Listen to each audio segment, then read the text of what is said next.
It brings me joy to see that you are attentive to the matter of how best to live. For no inquiry is more noble than this. What makes a life flourish? And to answer it, we must speak of habit. For it is through habit that virtue arises, and through virtue that happiness is made secure. You wish to know how one becomes good. I say to you, not by wishing, but by doing. For excellence is not a gift bestowed at birth, but a skill, crafted by the repetition of good acts. Let us begin by defining our terms. A habit, what is it? Not a single action, but a settled disposition of the soul, born from repeated choice. You are not courageous because you performed one brave deed. You are courageous if, when danger arises, your heart is trained to respond with firmness. Habits dwell in the space between nature and deliberate choice. A stone falls by nature. It cannot be trained to do otherwise. But you, a human being, possess reason, and it is through reason that you may shape your inclinations.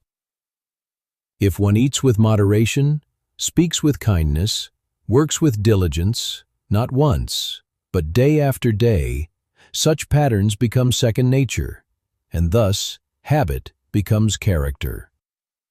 I have taught that virtue is a mean between extremes. Courage lies between cowardice and rashness, generosity between stinginess and waste. But this mean is not found by chance. It is discovered through practice, like an archer who hits the mark only after many trials. You do not learn to play the lyre by reading, but by strumming again and again, so too with the soul. The just man becomes just by doing just deeds. The temperate man becomes temperate by resisting temptation again and again. This is why youth is so important. For early habits, once formed, are hard to change. But take heart, for even now, at whatever age you find yourself, the soul may still be shaped. It is like clay, soft when warmed by intention. Now you may ask, why should I bother with good habits at all? Is it not easier to live as one pleases? Ah, but consider this. Every man seeks happiness. That is not in question. The question is, what leads to true happiness, to a life fulfilled? Pleasure may entice for a moment, but it fades. Wealth may serve as a tool, but it cannot complete the soul. Only a life of virtue, guided by reason and supported by habit, produces lasting contentment, eudaimonia, the flourishing life.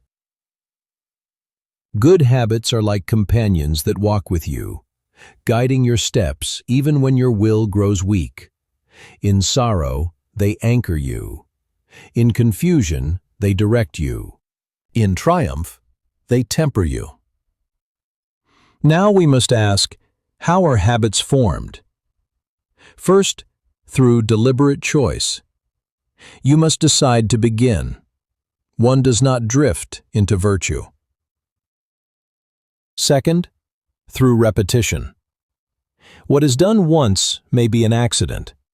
What is done often becomes identity. A single kind act is a seed. Many such acts are a tree. Third, through pleasure and pain. To strengthen a habit, one must find joy in what is noble and feel discomfort in what is base. Train your heart to love what is good. You may stumble. That is natural, but return again.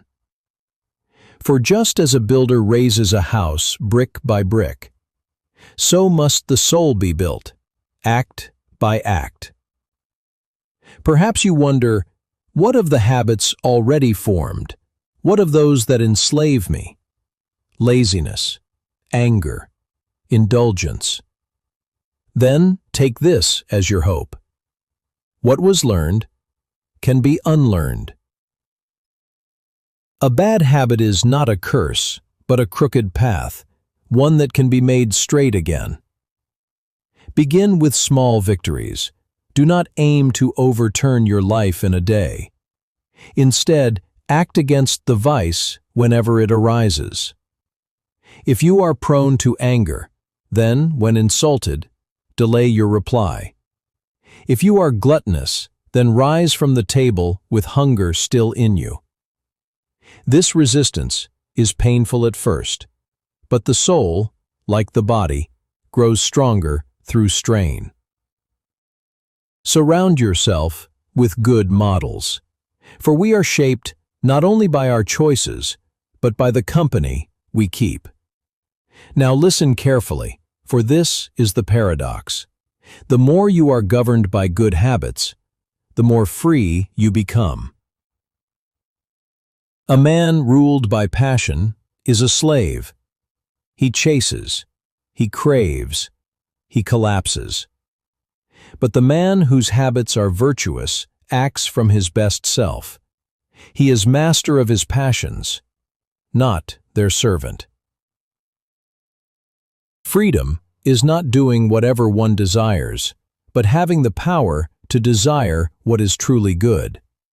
Thus, habit is not a chain but a compass. It directs you when you cannot think clearly.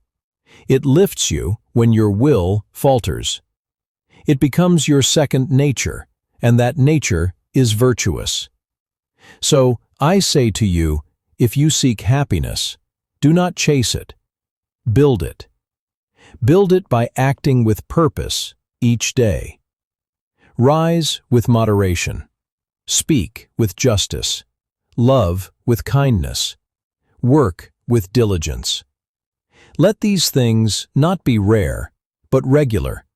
Let your soul be like an archer's bow, bent through training, but aimed toward the good.